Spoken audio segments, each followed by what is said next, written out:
Bismillahirrahmanirrahim. Thumma qala an-nabiy sallallahu alaihi wa alihi wasallam li iblis.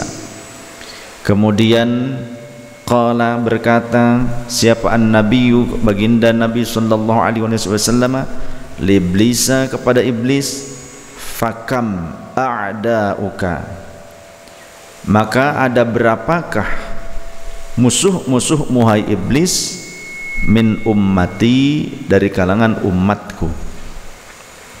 Qala, maka menjawab ai iblisu, yakni iblis, li Rasulillah sallallahu alaihi wasallam, kepada baginda Rasul, a'dai, adapun musuh-musuhku itu 'ishruna nafaron, ada 10 komunitas. Awaluhum, adapun yang pertama dari yang 10 itu, yaitu anta ya Muhammad, engkau sendiri wahai Muhammad. Fa inni ubghiduka, karena sesungguhnya aku begitu membenci engkau. Ay wa ubghidu ahla baitika, dan juga aku membenci ahlul baitmu, keturunanmu, keluargamu.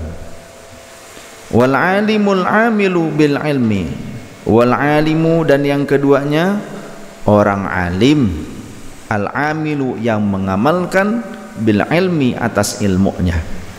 Ay wasairul abrari, yakni seluruh orang yang berbakti kepada Allah dan Rasulnya, maka itu merupakan kelompok orang-orang yang menjadi musuhku.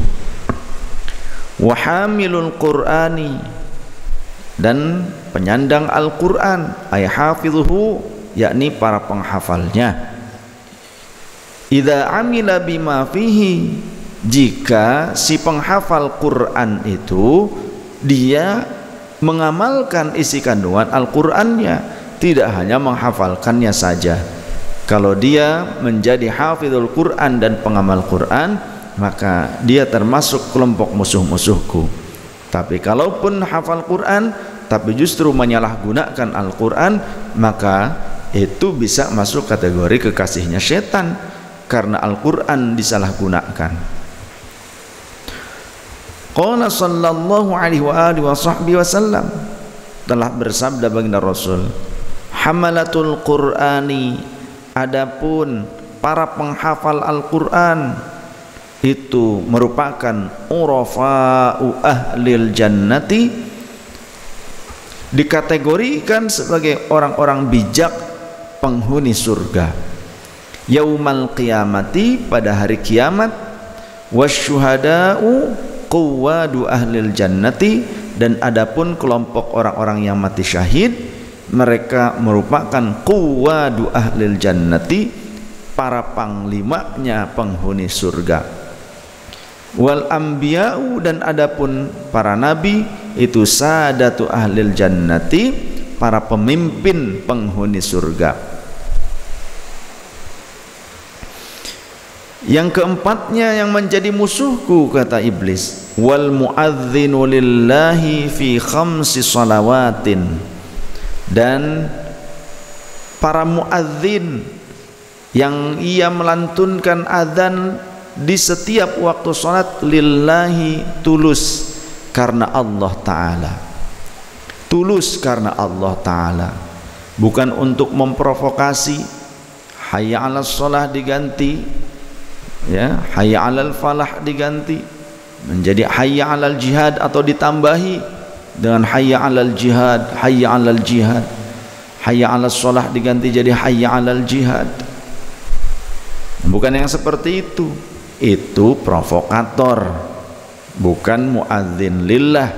Itu provokator. Harusnya dibasmi yang seperti itu, ya. Provokator seperti itu harusnya dibasmi. Bagi muadzin yang benar, ia menyerukan untuk sholat kepada kaum muslimin di setiap memasuki waktu sholat, lillahi, ya tulus menjadi muadzin karena Allah, bukan karena honor, bukan karena ingin mendapatkan pujian saking suaranya bagus, tapi tulus karena Allah.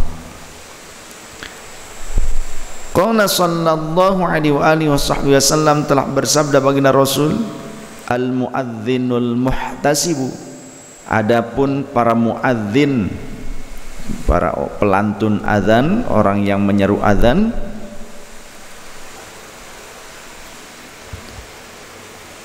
kasyahidi, itu kasyahidi, mereka berkedudukan seperti orang yang mati syahid. Al muadzinu, adapun para muadzin itu al muhtasibu kasyahid. Al muadzinu utawi pira-pira wong kang nyuarakan azan iku al muhtasibu kasyahidi, wong kang den reken kaya dene wong kang mati syahid. Al mutasyahhidi fi damihi, yang berlumuran darahnya. Jadi para muadzin yang tulus ikhlas karena Allah, kedudukannya itu disamakan seperti orang-orang yang mati syahid yang wafatnya berlumuran darah. Idza mata lam yudawwad fi qabrihi, apabila ia mati tidak dimakan ulat di dalam kuburnya. Para muadzin yang tulus, mereka yang senantiasa di masjid, setiap waktunya sholat mereka azan, selalu azan, menyerukan waktu sholat, menyerukan panggilan sholat kepada kaum muslimin setiap waktu sholat. Tulus ia, artinya istiqomah terus, istiqomah lillahi ta'ala. Ya kalau ada satu atau dua waktu dalam kurun satu bulan, ada satu dua waktu yang mungkin terlewat, ya nggak apa-apa.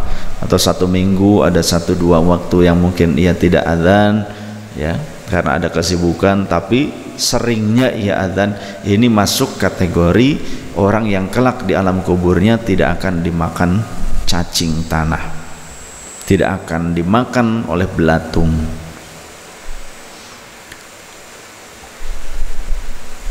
Ay al muadzinul ladzi arada bi adhanihi wajhallahi lahu ajrun ka ajri syahidi wa la ta'kuluhul ardu.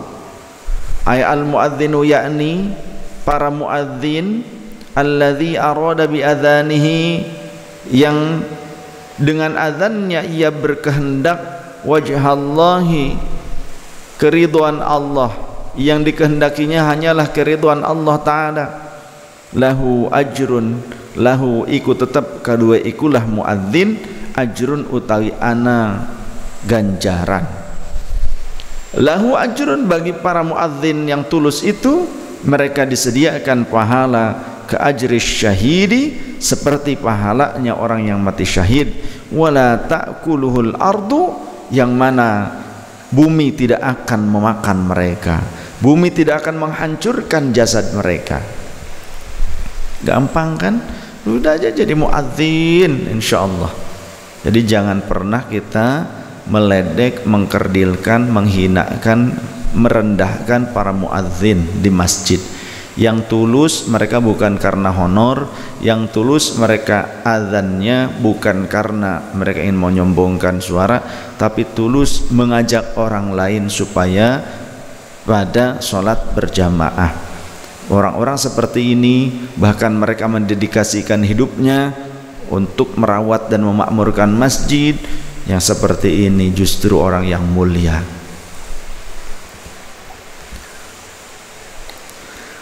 Yang kelima, wa muhibbul fuqara'i wal masakini wal yatama, dan orang-orang yang mencintai fakir, kaum fakir, orang yang hanya mendapatkan nafkah hidup untuk satu hari itu saja, besoknya ia tidak tahu akan makan apa. Sedangkan kalau miskin, ia masih memiliki bekal untuk makan, bekal hidup beberapa hari ke depan, 3 hari ke depan, 5 hari ke depan. Tapi selanjutnya untuk jangka panjang lebih dari 5 hari dia bingung. Wal yatama, dan juga anak-anak yatim. Ruya annahu sallallahu alaihi wa alihi wasallam qala, baginda Rasul bersabda, al julusu ma'al fuqara'i, adapun duduk bersama orang-orang fakir itu minat tawadhu'i, merupakan salah satu bentuk ketawaduan. Maka jangan anti, jangan jijik duduk bersama orang-orang fakir, duduk bersama orang-orang miskin. Justru itu bisa melembutkan kolbu kita, bisa menjadikan pribadi kita sebagai hamba yang pandai bersyukur, bisa menjadikan pribadi kita menjadi pribadi yang jauh dari kesombongan. Sabar, syukur, ikhlas. Sabar, syukur, ikhlas. Atau ikhlasnya didahulukan. Ikhlas, sabar, syukur. Ikhlas, sabar, syukur. Atau sabar, syukur, ikhlas. Sabar, syukur, ikhlas. Terus kita ulang-ulang dalam kehidupan kita. Kalau kita bercermin juga, kita bicara kepada bayangan kita sendiri di cermin. Kamu harus sabar, syukur, ikhlas, ya. Kamu harus sabar, syukur, ikhlas. Biarin aja disebut orang gila juga nggak apa-apa, ya. Kalau bercermin gitu, supaya apa? Supaya tertanam pada jiwa kita. Wahai diriku, kamu harus sabar, syukur, ikhlas. Nanti bercermin lagi pagi-pagi mau berangkat kerja, bismillahirrahmanirrahim, Allahumma ahsin khalqi kama hasanta khalqi wa sawwa khalqi waj'al li basyarun sawiyan wa la haula wa la quwwata illa billahil azim. Setelah baca doa bercermin, kemudian kita bicara kepada diri kita, hai diriku, hari ini dan seterusnya kamu harus menjadi orang yang bersabar, pandai bersyukur, ya, kuat bersabar, pandai bersyukur, dan juga ikhlas. Kalimat kita ini akan mensugesti diri kita. Kalimat kita ini akan menjadi doa. Maka mudah-mudahan dengan sering kita mengatakan pada diri kita kalimat-kalimat itu, Allah akan menjadikan setiap sel darah merespon. Sel darah kita itu merespon kalimat kita, kemudian dikuatkan oleh Allah, dimampukan untuk menggerakkan organ tubuh kita. Dia masuk ke jantung, masuk ke paru-paru, terus ke organ tubuh, ke mata, nantinya kan mengalir darah tersebut ke kulit, ke daging, ke tulang, ke sumsum. Maka jawarih kita, anggota tubuh kita akan digerakkan dengan cahaya petunjuknya Allah, dengan kekuatan Allah Subhanahu wa ta'ala. Bicara seperti itu ketika kita bercermin, ya. Hei kamu diriku, wahai diriku, kamu harus kuat bersabar, pandai bersyukur, dan juga ikhlas. Kamu harus sabar, syukur, dan ikhlas. Insya Allah itu akan mensugesti diri kita. Jadi jangan hal-hal yang buruk, selalu mengeluh di media sosial, itu akan jadi doa, bahkan jadi doa ain. Orang lain yang membacanya puas, ya modar sekalian lebok tah, gitu kan, nggak bagus. Kemudian kalau lagi ada uang, kemudian kita bikin status mancing, oi, itu, oh nah mancing mah. Tempo lagi keadaan uang nggak ada, ngarep-ngarep pemberian orang. Sekalinya diberi oleh orang lain, mungkin orang yang memberi pada saat ia membuat status apa-apa seperti itu, orang lain juga berpikir, wah iya malawan diberian wae dipakai mancing wae cenah, lain dipakai ke pamajikan, ke anak sekolah. Akhirnya kan seperti itu. Contoh lain juga, mungkin kita pekerja di pabrik, tapi ketika menjelang waktunya hari-hari gajian, gaji mendapatkan honor, itu biasanya kan beberapa hari sebelumnya tuh mungkin agak seret buat sebagian orang. dijadikan status. Biasa kalau sudah tanggal segini serot lain sebagainya. Tujuannya apa coba? Mungkin pada saat dia membuat status tersebut, ia berharap kepada manusia, barangkali ada orang lain yang ngasih kepada dirinya. Padahal kalau sholat, inna sholati wa nusuki wa mahyaya wa mamati lillahi rabbil alamin. Seringkali kita mengucapkan la ilaha illallah, tidak ada Tuhan yang hak untuk disembah kecuali Allah, tidak ada Tuhan yang berhak, tidak ada Tuhan yang menjadi tempat aku berlindung kecuali Dia Allah. Tuhan mampu akan segala-galanya. Tuhan maha kuat, Tuhan maha kaya, Tuhan maha pemberi. Tapi ketika kita mengucapkan la ilaha illallah, kita lupa dalam pengaplikasian hidup sehari-hari.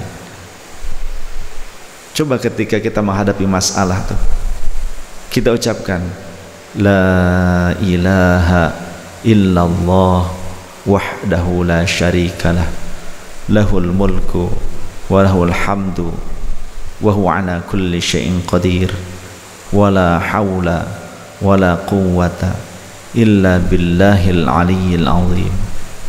Sambil dirasakan kedekatan kita, pemasrahan diri kita kepada Allah, kita yakin ketika mengucapkan itu bahwa Allah lah yang akan memberikan solusi.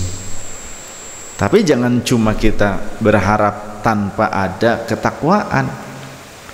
Jika memang kita meyakini la ilaha illallah, bahwa hanya Allah lah yang menjadi Tuhan yang pantas dengan kekuasaannya, dengan keesaannya, ketunggalannya, namanya Tuhan, pemilik semua alam semesta ini. Namanya juga Tuhan yang menciptakan kita, yang menciptakan nasib kita, rezeki kita, ujian kepada kita. Tuhan yang menciptakannya. Tapi kenapa kok kita berlari kepada selain Tuhan? Berlari kepada siapa? Kepada hantu. Siapa hantu? Netizen. Ya kan? Seolah-olah bikin status melibatkan nama Allah, melibatkan nama Tuhan. Tapi tujuannya harapan kepada hantu yang tidak terlihat, tapi menyaksikan kita, menyaksikan postingan kita. Kita tidak bisa melihatnya. Siapa yang menyaksikannya? Mereka. Mungkin mereka akan bereaksi dengan hal-hal yang buruk. Tuman, meski gitu, tuman sekalian uslah, gitu kan? Belum tentu orang malah simpati, malah empati, bukan. Bisa jadi orang justru akan menilai kita itu sebagai orang yang pesimis, sebagai orang yang tidak dipercaya sebagai teman nanti. Iya mah lamun babaturan jeung nu kieu mah bisana ngeluh wae. Ya. Kalau berteman dengan si ini mah pasti apa-apa nanti yang diceritakan ke aku tuh keluhan saja. Kalau lagi susah, kalau enaknya mah kalau lagi enak mah sudah lupa, dan mungkin cara mendapatkan pemberian dari orang lain tidak dengan syukur yang benar. Nggak percaya saya mah, dia mah kitu we kalakuan ngeluh jeung ngeluh we, da hoream susah gawe embung hayangna narima pamere ti batur. Akhirnya orang berpikir seperti itu ya. Ketika susah ngeluh di media sosial, di status WhatsApp, status Facebook, begitu. Seperti itu. Ketika ada pemberian dari orang, dihambur-hamburkan, distatuskan juga untuk hal-hal yang ghaflah, hal-hal yang kurang bermanfaat. Akhirnya orang kan juga jenuh dan jengah. Orang berpikir ulang untuk memberi.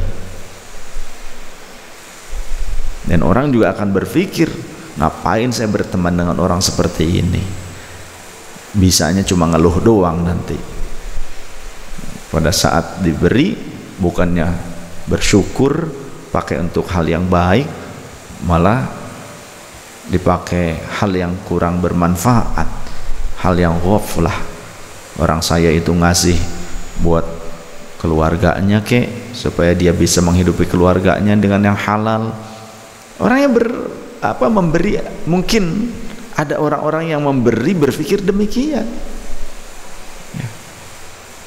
Musim susah gini, gitu kata orang. Bukannya bersyukur, malah lalai.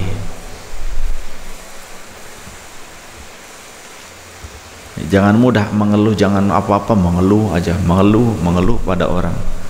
Coba ucapkan la ilaha illallah wahdahu la syarikalah. Tidak ada Tuhan. Tuhan itu maha segalanya, kecuali Dialah Allah.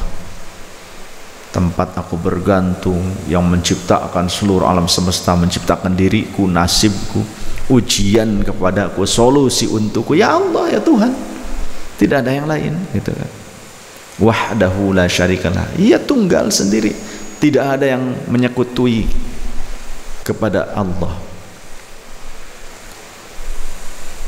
Lahul mulku wa lahul hamdu yuhyi wa yumit wa huwa ala kulli syai'in qadir. Segala pujian, seluruh kekuasaan,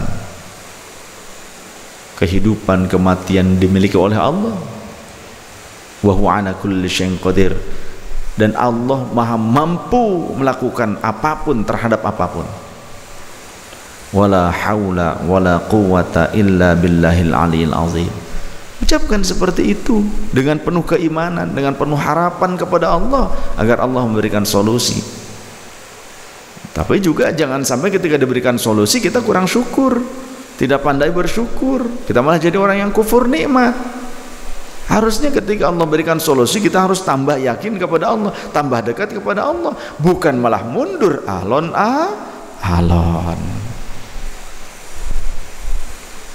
Itu kan lagunya, aku mundur alon-alon, gitu kan.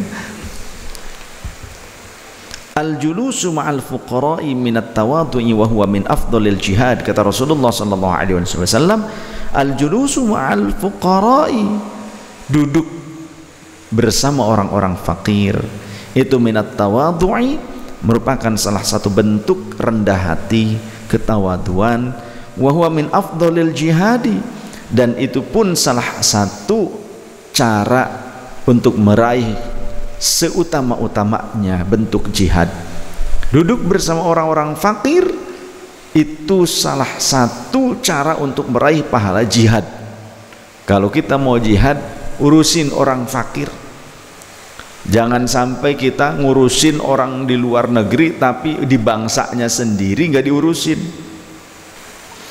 Wa rawiya annahu sallallahu alaihi wasallam qala, baginda Rasul sallallahu alaihi wasallam beliau bersabda, likulli syai'in miftahun, setiap sesuatu itu ada kuncinya. Wa miftahul jannati, dan adapun kunci surga itu hubbul masakini, mencintai orang-orang miskin, wal fuqara'i, dan orang-orang fakir. Rawahu Ibnu Lalin. Kemudian musuhnya iblis yang keenam, wadhu qalbin rahimin, dan orang-orang yang mempunyai hati penyayang. Orang yang jiwanya penyayang, tulus, menyayangi sesama, menyayangi orang lain, menebar kasih sayang, menebar rahmat kepada sesama. Yang seperti ini musuhnya setan, musuhnya iblis. Tapi sebaliknya, orang yang senangnya menebarkan permusuhan, berita hoax, provokasi, fitnah, sumpah serapah, yang seperti itu kekasihnya iblis dan musuhnya Allah, walaupun mengatasnamakan agama.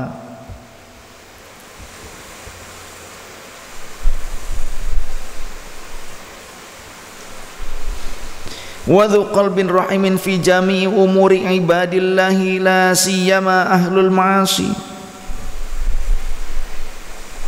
Orang yang menjadi musuh iblis adalah orang yang mempunyai hati yang penyayang, jiwa yang penyayang pada semua urusan hamba Allah, terlebih lagi pada pelaku kemaksiatan sekalipun. Kenapa? Aduh, kasihan, dia belum mendapatkan rahmat Allah sehingga dia masih dalam kubangan kemaksiatan. Ketika menyaksikan itu kemudian berdoa kita, ya Allah, berikanlah nikmat iman dan takwa kepadanya, nikmat mencintaimu ya Allah, sebagaimana melebihi dari nikmatnya ia berbuat maksiat saat ini. Ketika kita menyaksikan orang yang berbuat maksiat, walau kita harus mengingkari kemaksiatan tersebut, jika mampu kita nasihati agar orang tersebut menjauh dan meninggalkan kemaksiatan itu, tapi harus dengan cara yang benar, cara yang baik, bukan cara yang buruk, bukan malah menimbulkan keburukan yang lain, cara yang baik. Jika memang tak mampu, cukuplah kita berdoa kepada Allah, ya Allah, saat ini Engkau memberikannya kebebasan untuk menikmati kemaksiatan, maka ya Rabb, berikanlah kepadanya, kepada mereka, nikmat mencintaimu, nikmat taat dan takwa kepadamu melebihi rasa nikmat mereka saat ini ketika bermaksiat. Barangkali ibadah-ibadah kita selama ini masih karena riya, ujub, sum'ah, dan Allah tidak menerimanya. Barangkali dengan kasih sayang kita itu justru Allah akan melirik diri kita. Allah akan memberikan rahmat dan ampunan kepada kita. Ketika amal ibadah kita belum tentu diterima oleh Allah, sedangkan dosa-dosa kita juga banyak terus-menerus ditumpuk, perilaku kita, akhlak kita masih buruk, barangkali dengan kasih sayang itu Allah pun menyayangi kita dan menutupi aib-aib kita. Tapi bukan berarti kita harus menyetujui kemaksiatan itu, tidak. Kita wajib ingkar. Bukan berarti kita menyetujui keburukan itu, bukan. Tidak boleh kita menyetujui keburukan itu. Kita harus mengingkari. Ketika mampu untuk merubahnya, ketika kita menjadi seorang pemimpin, kita punya keputusan untuk merubah. Koruptor-koruptor bagaimana dipangkas korupsinya, kita buat kebijakan. Yang korupsi tembak mati, contoh ya. Yang korupsi sekian, putuskan tangannya, penggal tangan, potong tangan, contoh ya. Lakukan, buat kebijakan seperti itu. Wal mutawaddi'u lil haqqi, yang ketujuh, musuh-musuhnya iblis adalah orang yang merendahkan diri kepada kebenaran. Jangan sebaliknya, ketika ada kebenaran malah kita sombong, cari dalil bagaimana supaya menyangkalnya, padahal itu benar.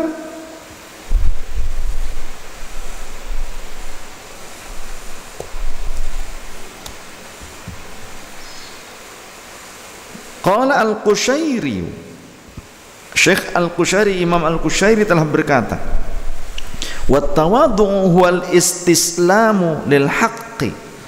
Tawadhu itu bukan tara mawaduit, bukan ya, tapi rendah hati, kebersahajaan, rendah hati, tidak sombong. Tawadhu itu merupakan tunduk patuh pada kebenaran, wa tarkul i'tiradi 'alal hukmi, dan tidak menentang atas kepastian hukum. Itu tawadhu. Yang kedelapan, musuhnya iblis, wasyabun nasya'a fi ta'atillah ta'ala. Para pemuda, orang yang masih berumur muda tapi ia berkembang di masa mudanya dengan ketaatan, dalam ketaatan kepada Allah, tidak menyia-nyiakan masa mudanya. Ya, isi masa mudanya dengan ketaatan kepada Allah yang benar, tapi jangan salah hijrah ya. Aisyabun muti'un lillahi minas sighari ilal kibari, yakni pemuda yang mentaati Allah dari sejak kecil sampai dewasa, dia terus berbuat taat, tidak berubah. Yang kesembilan, wa akilul halali, orang-orang yang memakan makanan dan minuman yang halal, menggunakan pakaian yang halal, makanan yang halal, minuman yang halal, berupaya selalu yang dikonsumsinya dan diberikan kepada keluarganya hanya yang halal. Dia enggak berani yang subhat, apalagi yang haram. Qala Ibnu Abbasin, sahabat Abdullah bin Abbas radhiyallahu anhu berkata, la yaqbalullahu salatam ri'in fi jawfihi luqmatu haramin. Allah tidak akan menerima salatnya seseorang yang di dalam perutnya terdapat satu suapan dari harta yang haram, walaupun salat jengkal jengkul sampai dahinya kapalan, dahinya seperti telapak unta, kapalan, menebal, meninggi sampai sulah. Karena apa? Digasruk-gasruk karena tehel, digasruk-gasruk karena karpet, min atharil karpet. Walaupun seperti itu ahli sujud, tapi dia memakan harta yang haram, minuman yang haram, walaupun makanan minumannya secara fikih halal, tapi dihasilkan dari harta yang haram. Walaupun halal secara fikih, tapi hakikiyahnya itu merupakan perkara yang haram karena dihasilkan dari harta yang haram, dari perilaku yang haram, masuk ke dalam tubuhnya. Walaupun sholat, maka Allah tak akan menerima sholatnya.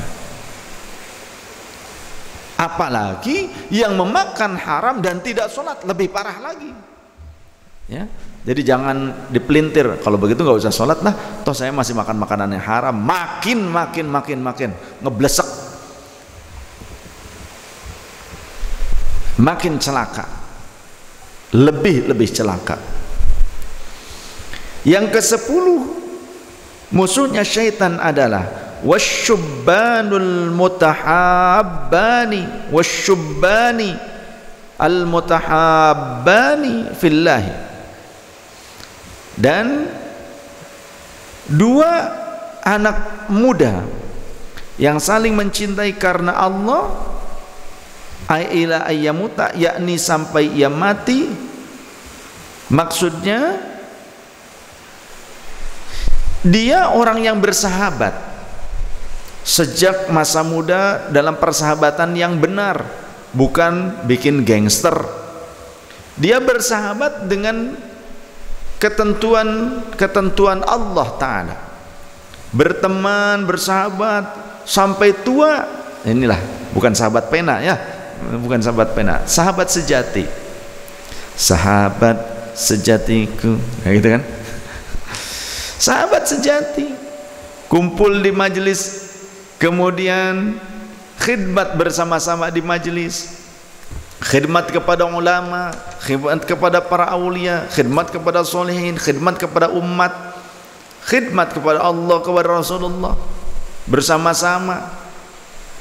Dari kelompok anak-anak muda ini sampai mereka tua, dilanjutkan dengan anak-anaknya khidmat lagi, berkumpulnya di majelis, berkumpul, ya, di majelis ahbab Rasul contohnya, khidmat di majelis untuk agama, untuk umat, kepada ulama, kepada solehin, khidmat.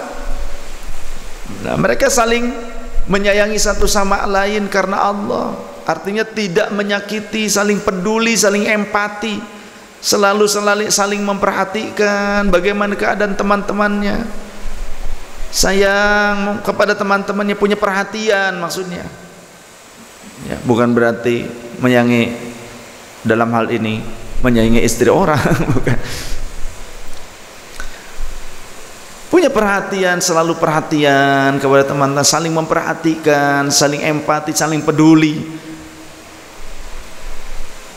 Dari mulai muda, kan banyak nih jamaah Bapak Rasul yang muda-muda, dari yang belum nikah banyak, sampai sudah menikah dengan jamaah majelis lagi, dapat jodohnya, alhamdulillah, alhamdulillah. Nanti kemudian punya anak, berarti ini terus semakin beranjak tua sampai meninggal terus bersahabat, tidak menjadi troublemaker, ya, tidak menjadi troublemaker, tidak selalu membuat trouble masalah, tidak. Dia berupaya menahan dari sikap-sikap yang merugikan. Yang difikirkan dan diupayakan selalu memberi manfaat, berbagi manfaat, bukan memanfaatkan teman, tapi bagaimana dirinya bermanfaat untuk sesama. Nah, yang seperti ini sampai wafat dia akan mendapatkan naungan Allah Subhanahu wa taala. Semua akan mendapatkan naungan Allah taala pada hari kiamat. Di akhirat kelak akan berkumpul bersama Rasulullah sallallahu alaihi wasallam.